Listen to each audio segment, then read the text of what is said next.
You're listening to an Anazao Ministries podcast.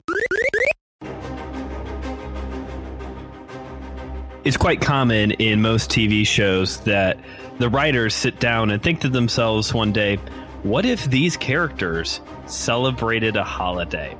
Well, today on Systematic Geekology, we're going to ask the question, what if they celebrated Easter in the Shire?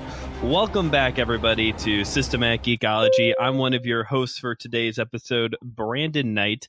I am a seminary student.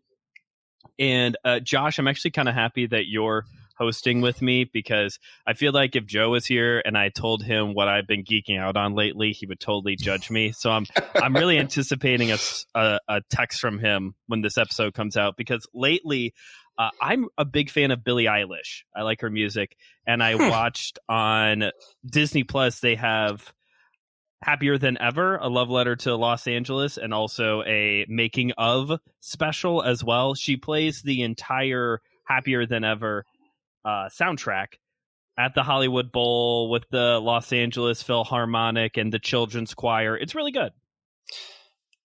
I feel like she was liked better by our group before she was made mainstream, which tells me a lot about our group. Not specifically Systematic Geekology, just like the kinds of people that hang out with geeks. Okay. My favorite Billie Eilish song is Ocean Eyes, which is the least Billie Eilish song. That whole album though, there's a lot of, I think everybody knows her for Bad Guy, and that's actually an outlier really compared to what her music typically is. Yeah, we will not go on this tangent. We will but not. I could. I'm Joshua Knoll. I'm a fourth-year biblical studies student about to graduate who's super stressed out at North Greenville University. And what I've been geeking out on, Joe and Brandon will be proud of me. I have decided that this month I'm going to find DC comics that I like. I'm not going to cross the bridge and become a DC guy, but I'm going to find some that I enjoy. If you want to hear more about it, you should probably head over to Patreon, where we do a monthly comic book catch-up and talk about what we've been reading. I will be talking about it the next time I'm on that. Josh, what else can people find on patreon.com/systematic geekology? Oh, I set him up for that. We do, I think it's a bi-weekly D&D campaign that TJ, one of our other hosts, runs as the Dungeon Master. And then we also have just kind of a bonus episode each month that doesn't necessarily fit anything. It's just a bonus. A lot of them have been related to our study this year on our series this year on C.S. Lewis.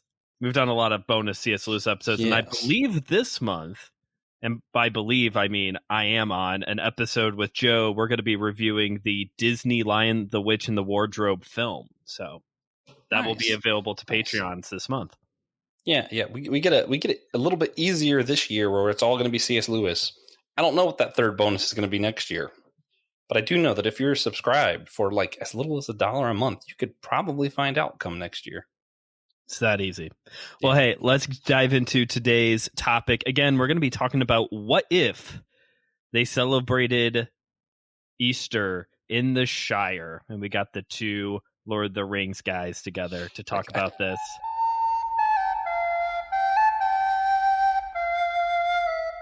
I think we have, every time the show has talked about Lord of the Rings, it's been us two, hasn't it? It's been us. Perfect. So I'm going to kick off to you because I have a lot to say, and I've already talked quite a bit. So I'm going to kick off to you and say, before we even get to what it would look like, I want to know why. Why are we celebrating Easter in the Shire? Oh, man. So I started off when I was thinking about this. I was thinking, man, that's fun. And then my second thought was immediately, I mean, it would just be Easter, right? So I was like, we won't have hardly anything to talk about. And then the more I thought about it, I was like, oh no.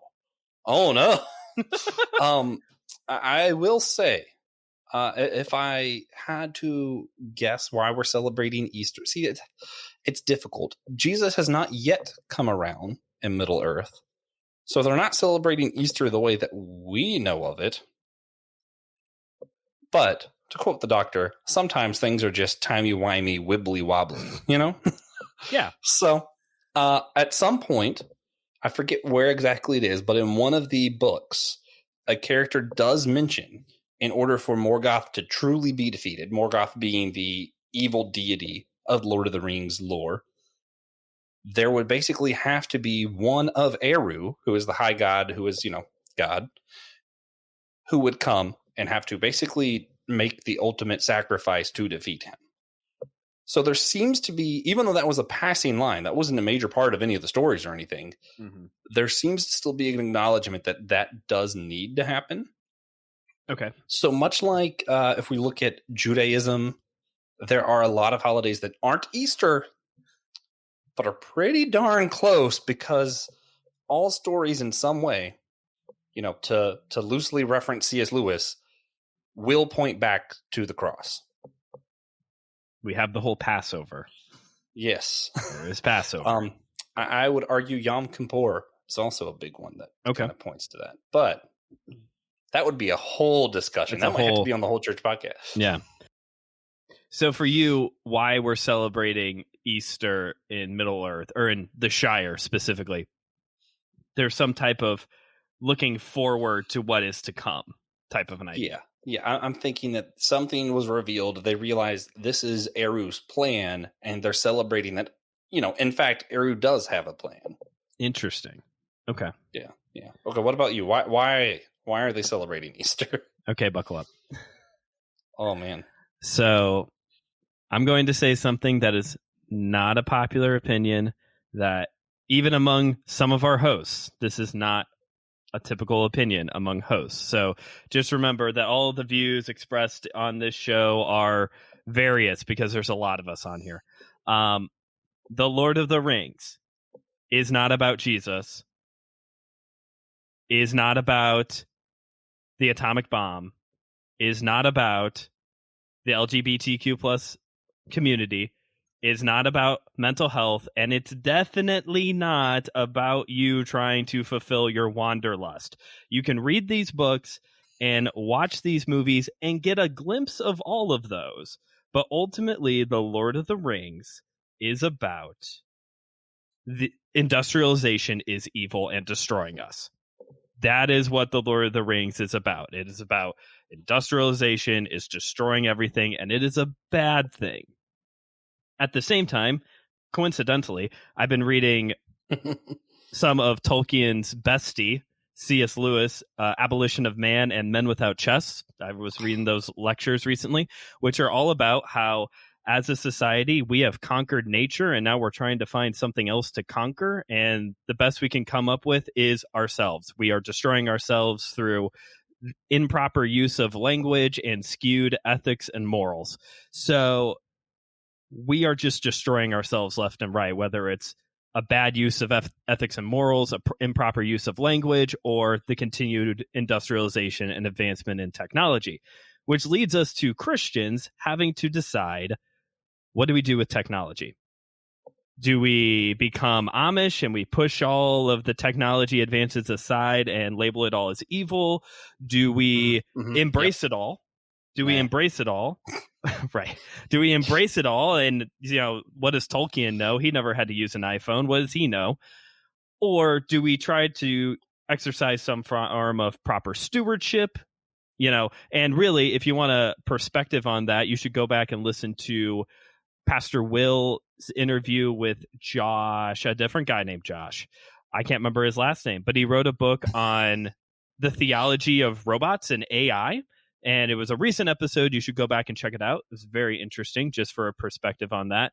All of that very long tangent to say, if they're celebrating Easter in the Shire, circa when the events of the Lord of the Rings take place, it has nothing to do with Jesus.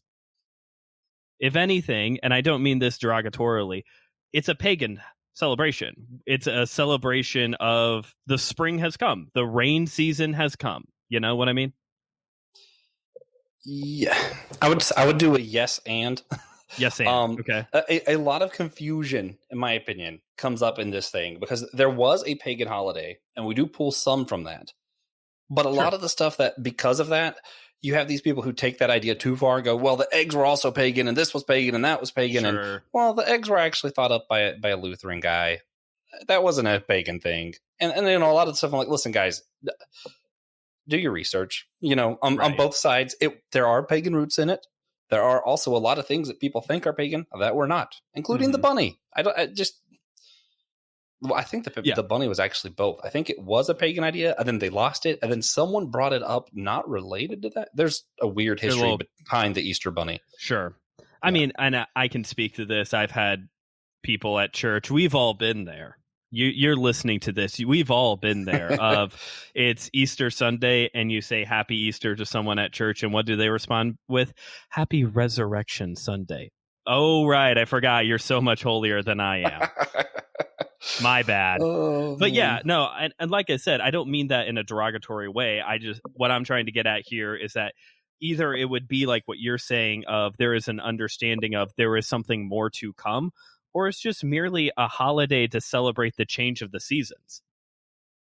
Yeah. Part of it's also it's like Christmas. You have those people who are upset that there's Xmas, which literally did not start because of PC stuff. It started because it was a way to shorten a long word, and people like that in marketing. Anyway, people do. So like then that people started at churches. They started doing that Christmas. Merry Christmas. I don't know. Have you ever heard people do that? Oh yeah, it's like all caps. Yeah. Well, my natural response to that is Happy Christmas. So I'll let them show that they're more Christian than me, and then I'll show that I watch more British television than them. That's right. Yeah. Although in thinking about this episode, I'm going to pitch you an episode right here live on the air. Because another thing that this celebration cannot be is that it cannot be a celebration of the destruction of Sauron, because that doesn't happen in the spring. That, if I remember right, is closer to the fall. Yeah, I think it has to have something more to do with Morgoth if it's going to have anything to do with evil forces at all. So then the question then becomes, what if they celebrated Oktoberfest in the Shire to celebrate the return to the Shire? We survived everything, so now we have an Oktoberfest celebration. I think it might be a way cooler Oktoberfest than any of us have ever thought of. Yeah, it would. Yeah. I just listen. We've all seen the movies. We know they smoke tobacco. We know they drink. They're partiers. And we know that Merry and Pippin would have some kind of official title during Oktoberfest for just being the best at it. Yes, they would. Yeah. So we've answered the question more of why. Why are we celebrating Easter or whatever it would be called? It's either because there's a hopeful anticipation of what is to come, or we're just in general celebrating it's springtime. The winter has passed. Josh can get behind a celebration like that. Winter is behind us. Yeah. So what does Easter in the Shire then look like? All right. So this is where I thought this was going to be really short, and then I realized there's a lot of thoughts that I have with this. First off, and I'm going to make a weird... sometimes we try not to be too Christian-y on the show so that those who aren't like grown up in church culture can relate better to what we say. Yeah. What I'm going to say is going to have a lot of like, this is deep into Christian church culture. If you've been there, you know what I'm talking about with this. There seems to always be, I think it's, because we all have to dress up. We have to see the family. All of this stuff's going on. Mm-hmm. There's always bickering. There's always stress getting ready for the holiday up until it actually starts, the celebration. And I would say, I think that's where, and this is me being too Pentecostal for everybody, that's where the enemy spiritually, I think, is trying to get people. If we get them in the bad mood early, they won't be able to celebrate Easter to its fullest. Oh, okay. Interesting. And I would say, I think Morgoth would want to do the same thing. You're not going to see him attack during the celebration. I think you might see a Balrog come into the Shire like a week ahead of time, destroy some things that would be pretty distracting for people. Sure. Or maybe he would have, the ARs. How do you say that? What are they? They're like angels, but they're not. Malrog and... Oh, sorry. Morgoth and all them. Yeah. Anyway, I would actually have to look at the word in order to try and pronounce it. It's basically like an avatar. So I'm going to use that word because I can't think of the correct word. I apologize, all my huge Middle Earth geeks who are like, you know this. I do know it. I just can't. We do. It's just not coming to me right now. Anyway, I think he would have a different avatar, assuming Saruman's gone. Okay. Sauron and Saruman, because I think they were both sort of his. Anyway, Yeah. I would say, maybe he'd have someone declare war on a neighboring country that would distract them in their thoughts. Like maybe he'd have an avatar attack Ukraine or something. I don't know, man. Whoa. Right there in Easter season. It could happen. Whoa, man. Way to get political. I think Morgoth would either attack early directly or he would attack a neighboring town and get political. I think Morgoth is not above that. Interesting. Yeah. And assuming that it doesn't work because, Eru is definitely more powerful. He is the high god. I think Easter would still happen. Mm-hmm. Then during the actual celebration, there would be a lot more variety in meats and potato dishes. Being a food guy, I personally think I would like Easter in the Shire way better, primarily because I could more or less prepare a Thanksgiving meal plate, I would assume. Okay. I think instead of just having the Easter ham, they have the Easter ham, the Easter turkey, the Easter lamb, etc. One of my few thoughts on what this would look like, what they would really have a lot of? First and second breakfast would be loaded. Yeah. Because, breakfast, along with ham is usually like a very popular thing, or Thanksgiving. Now you got me saying it. Ham is usually a very popular Easter meat. I think along with that, breakfast is also a very typical Easter, we're going to have a nice big breakfast before church or family is staying over. Let's feed everyone a nice big breakfast. First and second breakfast would be loaded. Yeah. Also, and this is something I think they would do really cool, especially, think of even if you've just seen the movies, think of the scene, Bilbo's birthday. The whole town's kind of together celebrating, like all at once, not the whole town, the whole Shire, whatever you want to call it. They're all celebrating together. So I think there would be a lot of people, a lot of togetherness, which is also what's lending to these greater food variations that Brandon and I have brought up. I think ham's just not as good as turkey. I would be eating a Thanksgiving plate if I'm at the Shire during Easter, and I would be talking about what I was thankful for. And just, no one would be the wiser that to me, it was second Thanksgiving. Thanksgiving.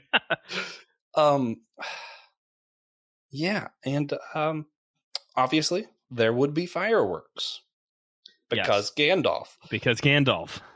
And here's where I'm going to go back to your point, and I think this is the highlight, and it'll probably help transition you to talk about what you think would happen. Again, like Brandon said, what the story of Middle Earth is primarily about is getting back to simpler times, simpler things. One thing, rather than what we would see, I'd like what we wouldn't see. We wouldn't see kids on their telephones or playing video games. People would be interacting with each other. There'd be a lot more community, a lot more communion with one another. Sure. And a lot more physical activities. It's springtime. They're going to be enjoying the fact that it's springtime. They're not going to be cooped up inside. And that's something that, to me, I'm like, that sounds awesome. A good Easter hike would be fantastic. I don't necessarily think that's what the hobbits would do, but I would certainly enjoy that. Hobbits would be out, though. They would be outside, yeah. They would be They might not be doing what I would do outside, but they would be outside. And I think that would be a better use of some of our times. I think we spend too much time inside on Easter. Interesting. So would there be... I'm thinking of the children now. So you had the fireworks, and that's fun for everybody. Would there be baskets and eggs and all of that stuff? Or do you think there would be some type of different tradition? I definitely think there could be baskets. I'm still thinking baskets primarily because I could see the older women of the Shire wanting to do something, and their contribution would be kind of weaving the baskets themselves. They're not going to buy it at Walmart. No, they're not. The baskets would be a lot more unique. Yeah. I also would imagine they'd be a lot bigger. Okay. And I don't think they would be loaded with like the plastic toys or even like a lot of candy, but I see them loaded with like pastries. You know what I mean? Like there's nice Yeah. cooked breads and like danishes, things like that are in these baskets for children or to hand out to friends and relatives as well, rather than an Easter egg hunt with the little, like chocolate eggs in them and stuff. Yeah. Exactly. Yeah. Is there an Easter bunny?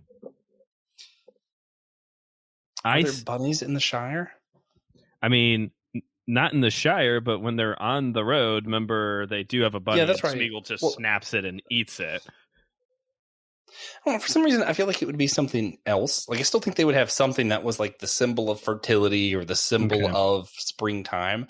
Maybe That's a duck. True. A duck? Okay. That'd be cool. I don't know. That'd be different. A swan would be cool. I'm trying to think of like, what do you normally, Easter lilies is another popular. I imagine there would be a lot of flowers. I think that might be what it would be. Yeah. Maybe not necessarily a creature or a small rodent, but I could see it just like blossoming a lot in the Shire.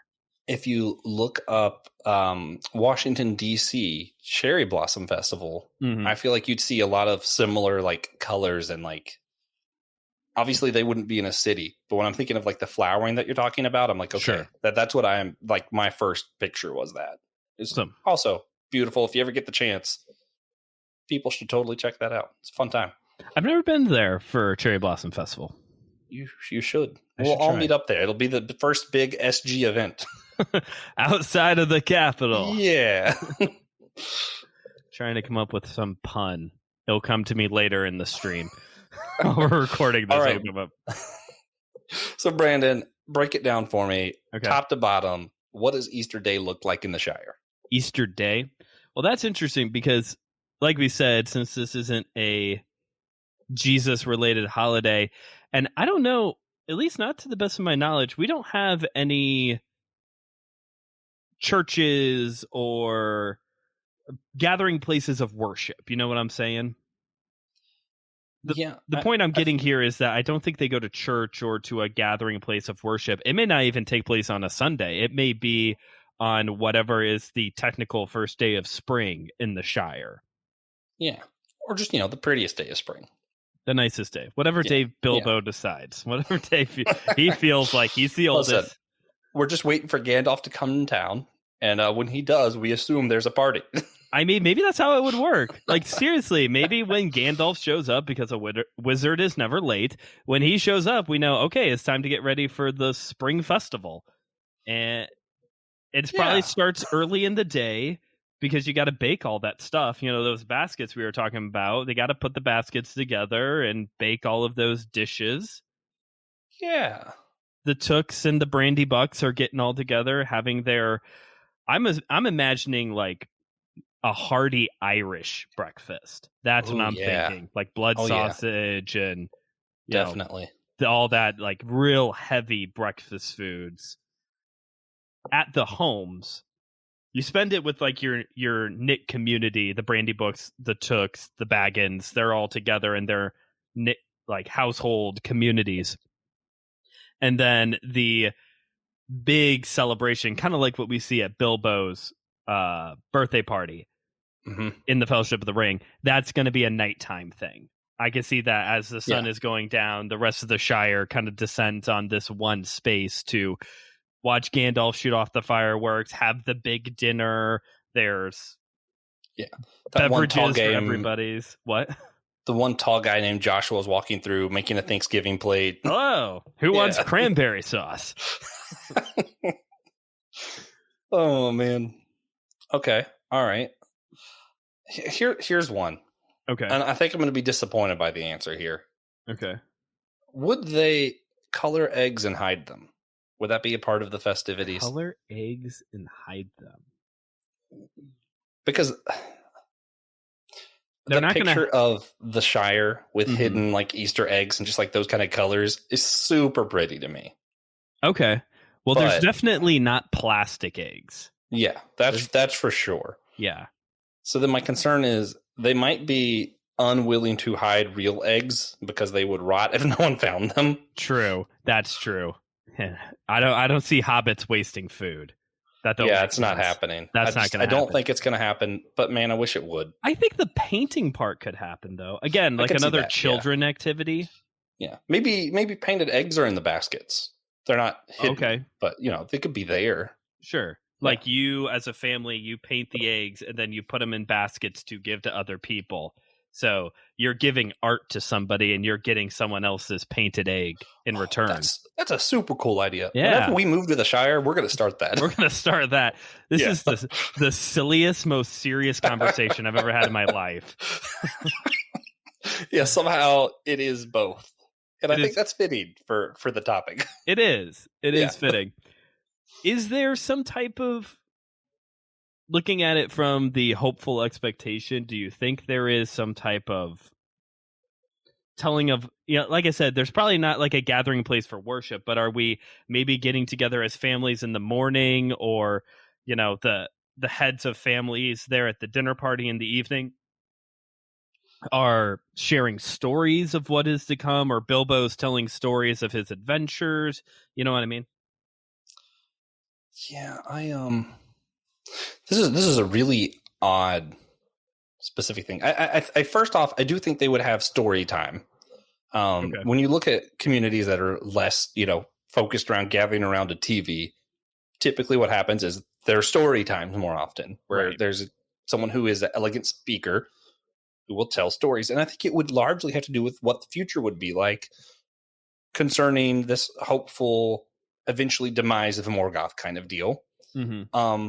And rebirth. I think there'd be a lot of stories of rebirth because winter ended. We're going into spring. Sure. On that note, imagine we're celebrating this holiday after the fall of Sauron, and you got Gandalf the White. Ooh, the last time they the last time they saw him, he was Gandalf the Grey. Yeah, and he's been reborn as Gandalf the White. Yeah, that story is getting told of him and the Balrog. The story of them dropping the ring into Mordor. I can't think of the actual volcano name. Really? Is it Mount Doom? Mount Doom. Yeah, it's. I was gonna say that, and I was like, that's too. That can't be it. That's the best part of the Lord of the Rings. I was like, that's definitely it, but I was like, it can't be it. The best part of the Lord of the Rings is all of the names, and then also Mount Doom.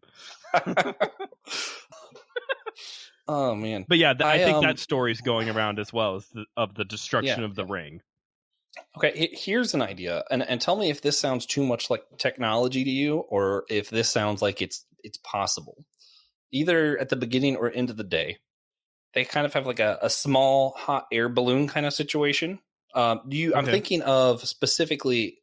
This is my least favorite Disney movie, Tangled, when they have the little the paper lanterns that go up into the sky. Yeah. I'm thinking of something like that, and they have flowers or something on it to kind of resemble the hope that is going out that they're waiting for. I really like that. I absolutely hate paper lanterns. Have you ever tried to do a paper lantern? No. We've done it before at our youth group of like, how everyone does that, that symbolic, write your thing on a piece of paper and throw it into a fire. Or, we've all done it at Church Cap before. So we do it sometimes at our youth group, but we have people like write stuff on paper lanterns and let them go. They are the most fickle thing to get going.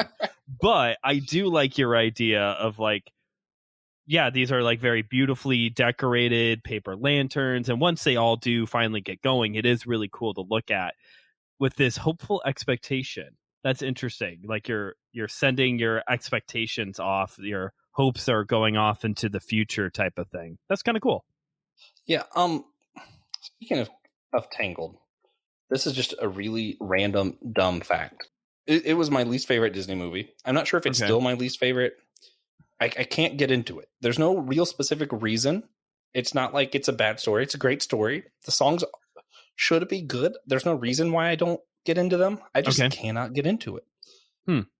So when they announced that was going to be one of like the 8 levels in Kingdom Hearts 3, which, Kingdom Hearts is like arguably my largest geekdom, that or Doctor Who, or, sure. There's a select few that are like the top. I tried so hard to get entangled before the game came out so that when I played that level, I would have some kind of nostalgia, because that's why you play Kingdom Hearts. Sure. Didn't happen. But then when I played the level, it didn't make me think of Tangled. It was just naturey, and it was nice. Like, I loved the color scheme and everything, and cool. I enjoyed the level even though I didn't care about the movie. By the way, that's one of my favorite Disney movies. And on that note, segue, I like how, as we keep talking about Easter in the Shire, which I now know what we're going to close out this conversation talking about. I like how, as we've been talking about this, going back to our discussion on Easter in the Shire, I like how it keeps coming back to the beauty element of everything is in bloom, the rebirth, that everything is in bloom. We're painting eggs still. We have these paper lanterns that have beautiful colors on them. Everything's alive again. And that's the emphasis here. And I think that's, looking at Christian Easter, that is part of the story as well. We are now born again in Jesus because he has come back to life as well. Yeah, man, it's fun. I like pushing the bounds and making you or Pastor Will or one of the more theologically adept people have to basically play safeguard for my questions. Oh boy. This is fun. I want to say this is Romans 1, but Paul's talking about how the truth of the gospel are known even in nature. It's just evident. And my immediate thought is, of course there's still Easter. you know what I mean? Like, there's death and there's life again. Is that truth of the gospel seen in the seasons by just seeing that there's death and life again? Am I onto something, or am I completely off base? That's interesting. I'm curious because we have the seasons because there's a death and life cycle. So my question would be, is there seasons in a perfect world? Do we have the death and decay of plant life in the Garden of Eden? You know what I mean? So I think... Do you want to say something towards that? I was like, I have a thought, actually. Okay. Well, first off, I would say the positioning of the earth and the sun and all of that, if assuming you're taking Genesis literally, whatever you do know, I think all of that had to happen before man sinned, regardless of your view as of creation. Okay. So I think to a certain extent there has to be seasons, at least the weather part. At least the weather. And then when I think of how plants die and come back again, this is just a really random thing that I know, and don't ask me why I know this. But trees and stuff, actually, they produce the same hormone that humans have when we stress out. I think that's cortisol, right? I believe so, yeah. Yeah. Well, basically, all that's happening is they get stressed out, so they're conserving their energy. So they don't die. They just conserve their energy. They're not letting it into the leaves and supporting all these extra stuff. Okay. Which might be something that we all can learn from. Might be a whole nother topic. I mean, sometimes when life's a bit much, sometimes it's okay to conserve your life. Be like the trees. Yeah. Be like the trees, SG listeners. I think that's we need to do an episode. We need to do an episode on the Lorax. Anyway. But going back to your question, are we supposed to see some type of imagery of death into life through nature? I think so. That is a reminder of our mortality. It is a reminder of our spiritual life as Christians. I think you could see it as a typology of things die, but there is a cycle and things come back to life. But as Christians, we understand the further, again, it's pointing forward to something greater, like a typology should. Yeah, and I think it's important to say it's an imagery, it's a typology. It's not saying because there are seasons, the gospel is true. It's not saying that. Sure. Because, if you get into that kind of idea of this is what proves the gospel and this is how we know this is true, well, then all of a sudden, Florida has a lot less of the gospel than North Carolina. And like that's not okay. Right. Spring around here is not that long, and fall is even shorter here in Chicagoland. Yeah. Fall, Florida, it's just summer, Winter just kind of makes a guest appearance occasionally, but I've definitely been to Orlando in January and it's been 80. So Gross. I love it. Oh, I'm sure you do. I'm like 75. Man. I'm like 50 to 75. That's my range. I don't like it a little ever chilly. Want it to get lower than 70. Ever. Oh. All right. It's something I've learned to live with. But going back, yeah, I think you're right. I think that's part of the general revelation of God's glory is in nature, and we see that as a typology of being born again. What's this holiday called? Ooh, I love the long pause of neither one of us talking. That's great. I got it. Perfect name for this holiday. So what's happening is that life's coming back. They're all thankful for it. They're going to call it Thanksgiving. Oh, jeez. Why did I not see that coming? There was this half a second. I was like, oh, maybe he knows something. It's Thanksgiving. Yeah. Why not? They have multiple Thanksgivings. Hobbits would have multiple Thanksgivings. Yeah, this is first Thanksgiving. Second Thanksgiving in the fall. They have one for every season. Yeah. They're thankful it's the summertime when the days are longer. They're thankful at Thanksgiving because the heartier foods are coming out. They're thankful at Christmas because Father Christmas probably still shows up. I mean, there's probably less work to do in the fields during winter. They're thankful for that. Less work. Oh, that's true. It would be like, we're thankful we can sit around even more. Yeah, smoke our tobacco pipes. Yeah. Father Christmas might actually not show up because one of Tolkien's critiques of Narnia was that it had too many different mythologies blended together. So he might not be for throwing Father Christmas in Middle Earth. I don't know. Just a thought. I also feel like that's a really valid critique. Yeah. Of Narnia? Yeah. But that's for another time. That's for Joe to figure out. Yeah. That's for when Joe and I debate whether the space trilogy or the Narnia is the better C.S. Lewis fiction series. That's a Patreon episode coming up in, I think it's in the summer. Well, that's cool. Any final thoughts on Shire Easter? Shire Thanksgiving number 1? Yeah. Thanksgiving 1.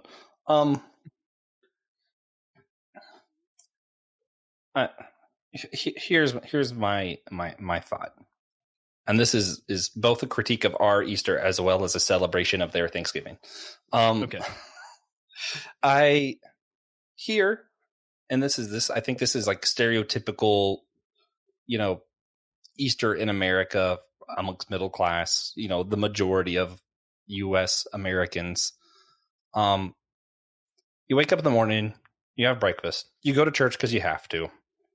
You come back, everybody's cooking, the kids are playing on video games or whatever. You have your meal. Kids immediately, as soon as they get their candy and stuff, they eat the candy, go back to their games. That's you're doing the things because you feel like you have to. You have fun at the meal. You go to church and everybody feels good about it because you're supposed to do that. And it's a lot of, half of it is you're doing stuff because you have to, and a lot of it is just, let's get this part done that we like so we can do the next thing that we like. And it's very, let's just go from here to here to here to here. Okay. A lot more focus on what each individual finds pleasure in, whether that be, the meal, the food, cooking, playing video games, whatever. I feel like for everyone, it's a lot more about the person. Whereas in the Shire, I feel like it's a lot more about the community. The joy comes that we are together doing these things, together celebrating future hope, together celebrating beauty, all of that stuff. And there's something of that it's hard to get back to when we have so much technology in our face all the time. Obviously, I'm not anti-technology, but I do think Tolkien had a point that we allow it to take away from real life too much. I actually really agree with him, but the problem is we're too far gone at this point. Well, you know what? I'm optimistic. I have a future hope. I make little paper lanterns and send them.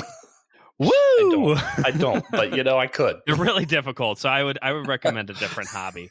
Oh, you know what? You know what else? Last random thing. I believe that in the Shire they would have chalk, and there would be a lot of chalk drawings on the sidewalks and if they have actual like See, they don't pavement have anywhere. pavement, do they?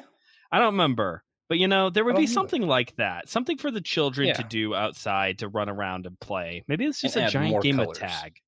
Add more colors, yes. They But would I do have agree. something. Yeah, I agree with you though on what you were saying there, that maybe there is something to what Tolkien is saying here of getting back to the simpler things and enjoying life as it is without the device in front of your face. Yeah. I'm trying to be careful here. I don't think it's fair to say it's sinful or wrong or anything like that if your family is one that's just going to gather around the TV, play video games, whatever. I don't think that's necessarily wrong. What I'm trying to actually say is that there was a better way. And what that better way is, and hey, maybe society's too far gone. But you listening, your family's not too far gone. You can just decide. We can just decide, Brandon, that, as for me and my house kind of deal. Okay. Let's put the technology away. Let's be more about each other this one day. Or, 4 days, Thanksgiving each season. I like that idea. Yeah. Well, and even at that, giving a little bit of permission for the technology, there are such things as Mario Kart and Mario Party and like fun family video games that you can play. So if your family is like a gaming family, you can there are games for the family to come together and still fellowship, hang out, community, whatever word you want to use there, together. You know what I mean? So, but yeah, I think the tone of holidays need to, in general, whether it's first, second, third, or fourth Thanksgiving, the tone of holidays needs to be more of togetherness and less of what we see typically on a daily basis of individualism. Yeah. And yeah, if your family is one that's going to be about, hey, whatever role you play in your family, you want to make sure every other person is getting the most out of the holiday. I am not saying that you're wrong in doing that. I'm just saying I think it might be a better way if we all learn to make the primary enjoyment of the holiday each other. I like that. Yeah. Now, I think we've had a really good blended conversation of geeky stuff and theology and ethics and philosophy. So before we start wrapping the show up, Josh, I'm curious. This is kind of a hybrid Thanksgiving. Yes. Easter episode. If y'all didn't know, I have an agenda, and that is to push Thanksgiving off onto everyone. This is kind of a hybrid Easter themed episode. So very briefly, before we start wrapping things up, what's a typical Easter tradition in your household? Just curious. I'm trying to think. We every other year we go to my dad's side of the family, and then every other year we would go to my mom's side of the family growing up. Okay. So traditions were kind of different from one group to the other. Recently, we've started staying more at my parents' house. And last year, I think this is going to become a tradition because of things. We were at my parents' house. My grandma came, and my wife and I went out, and we got just a ridiculous Easter egg coloring and sticker set, and we brought it over, and we made my parents and my grandmother color Easter eggs. That's fun. We were like, you know what? We know this is for kids, but we're all doing this. That's fun. We just kind of decided for everyone. What about you? Growing up, so my grandparents live on a lot of land, and growing up as kids, and even as a very old teenager, admittedly, my grandparents would cover their huge yard with Easter eggs, and they would get creative. Like there were camouflage eggs, there were these little tiny eggs that were like specific for me and my for me to look for. I was supposed to look for these little tiny eggs, and now that, my youngest brother is 18 now, so we don't really do the Easter egg hunt as much. My cousins are all in high school now. But with my son on the way, I'm just really excited that hopefully, I know they will, but hopefully great grandma and great grandpa will pull the Easter eggs back out as Cooper gets older and let him go looking for Easter eggs. I'm really hoping for that. Yeah, absolutely will. Can I do one last story? This is not a tradition. This is just something that I think you'll enjoy, and maybe our listeners will enjoy this as well. Send us home. I guess 3 years ago now, we just went to my best friend's wedding, and my current wife, my girlfriend at the time, was really excited about the idea, and she kind of wanted me to propose, and she kind of threw a bunch of hints out there, and I knew that. Me being the smart aleck that I am. Oh, dang. I just thought, it would be funny if I just psyched her out a few times. Oh, Josh, you're not that guy. I had a bunch of Easter eggs with ring pops in them. Oh, you jerk. Because I thought this would be hilarious. And then she's thinking one of these has to have a ring in it. And I'm like, oh man, I messed up.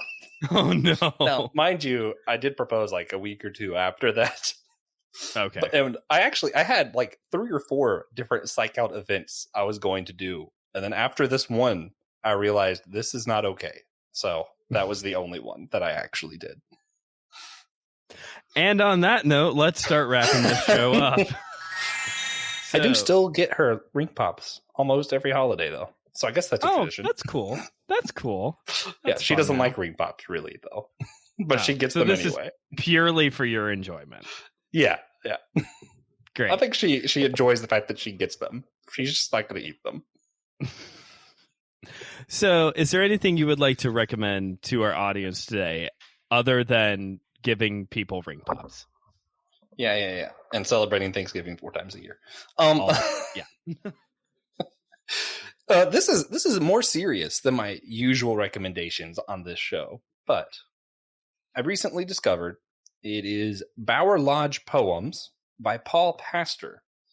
They definitely can be read year-round. Really good poems. You can get it on Kindle, so it's not super difficult.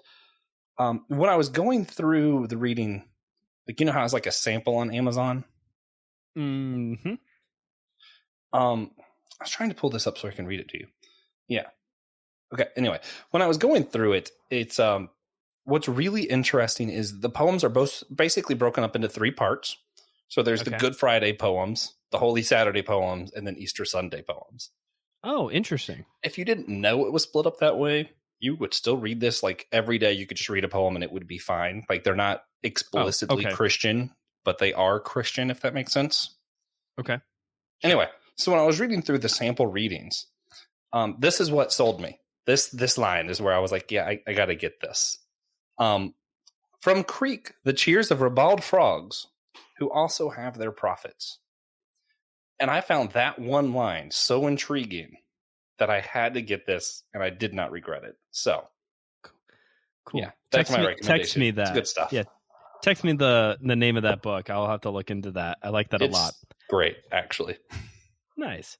Yeah. On my end, also a little bit more serious. Each month this year, I've been doing a different theme for what I watch on my own, and this month I'm doing all documentary shows and films. And I just finished a show called Myths and Monsters, and every episode they talk about how we ended up getting different themes in legendary tales that we still see today. So like the first episode is on the hero's journey and how the hero's journey works and how we see that still to this day. One episode is on wilderness and why wilderness is depicted as like a powerful unnatural force that we can't contain. There's an episode on love. There's an episode it's really fascinating. It's pretty simple. It's not like the best documentary I've ever watched, but it's pretty good. It's on Netflix for all you Netflix watchers. So Myths and Monsters. Nice. I do love a good documentary. So. Yeah. And it was like 10 episodes, 40 minutes each episode. So not too bad. Nice. Yeah. Josh, where can people find you if they want to catch more of your work? Yeah, wherever you're listening now, look up the Whole Church podcast. You will find it's a podcast about church unity that I do with another one of our co-hosts, TJ Tiberius, on Blackwell. He is a much better host than I, so you will probably enjoy it more because he is there. Yeah. And you should check out the Whole Church website and read the bios. Just going to leave it at that. Specifically TJ's. It made me laugh. And you can find me, Brandon Knight, on my own podcast, My Seminary Life, where I talk about the stuff I'm studying in grad school right now. We're also on Facebook and Instagram at My Seminary Life Pod. You can find the show wherever you get your podcasts. Or you can go to systematicgeekology.org, go to hosts, and you can find all of our different shows and all the episodes we have been on. You can reach out to us, let us know what you've been geeking out on and what you would like us to geek out on or cover on Patreon or cover here on the show. Whatever you prefer, use it. There's a merch store. It's a lot of fun. Josh works really hard on the website. Go look at the website. Yeah. Yeah, just yeah. Yeah, that's it. Hey, everyone, thank you for listening to today's episode. Make sure that you are engaging on all of the social media platforms, Facebook, Twitter, the Facebook group, Instagram. Check out the website. Check out Patreon. There's so many different ways that you can geek out with us. And remember, we are all a chosen people, a geekdom of priests. You know, one thing that I is slightly sad when I'm on an episode for me. What's that? You guys all get to do that thing where you're like, hey, Josh, add this sound effect here. I can't do that. You know, it's not funny when I do it. Hey, me, add this sound effect. Yeah. This was an Anazao Ministries podcast. If you enjoyed this show and would like to learn more about our network, be sure to check out the Anazao Ministries podcast network.